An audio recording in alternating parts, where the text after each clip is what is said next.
this one might seem not exactly silly, but obvious to some people, but you'd be surprised how many pretty big businesses I walked into to help with some other situation. And I very quickly identified, ooh, your tax invoices don't have everything they need to have in order to be considered like a legal tax invoice. They go, what? So this is something I highly recommend people check and just make sure you're on par with what you need to be. So this is a generality because some industries need different things on their tax invoices. So the bare minimum basics for most people in most kind of industries is you obviously need your business name. You need your ABN, Australian Business Number. You need the date, a numerical or a letter type of identifying code, i.e. invoice number 5003, whatever your identifying code is. You also need it to list if there's GST on that invoice. Well, if it's a tax invoice, then it's going to have GST. But at the bottom or somewhere, it needs to say a line item of how much GST is in that invoice.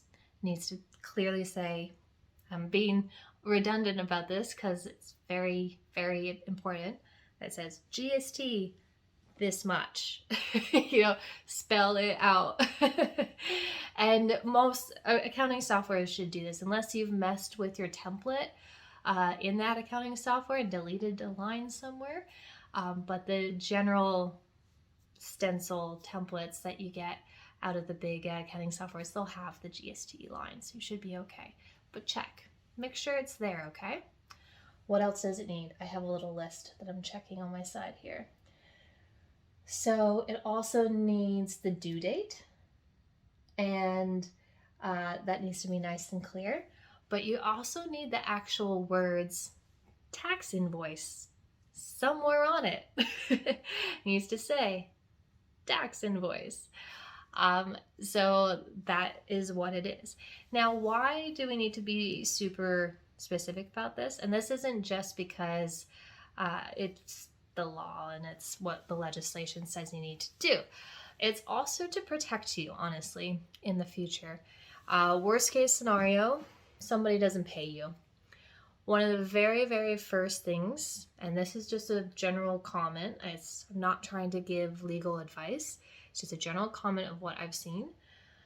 If your tax invoice doesn't have the required details on it, there's a chance that if you go to small claims court trying to get this money paid, you won't get very far because you didn't have a required basic legal document.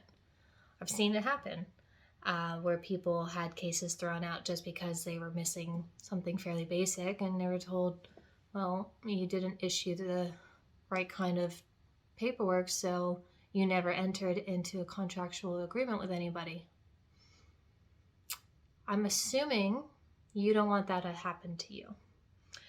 And the easiest way to avoid that, make sure your tax invoice has all the right details. If you're not sure, there is a full list on our website. We have on one of our tabs on our website is a document called New and Review for businesses, and this is for new businesses and reviewing your current business. If you have a current business and you just want to make sure certain things are up to date, we've got a bit of a list of things to check out. A good one is your tax invoices. Make sure they're up to par.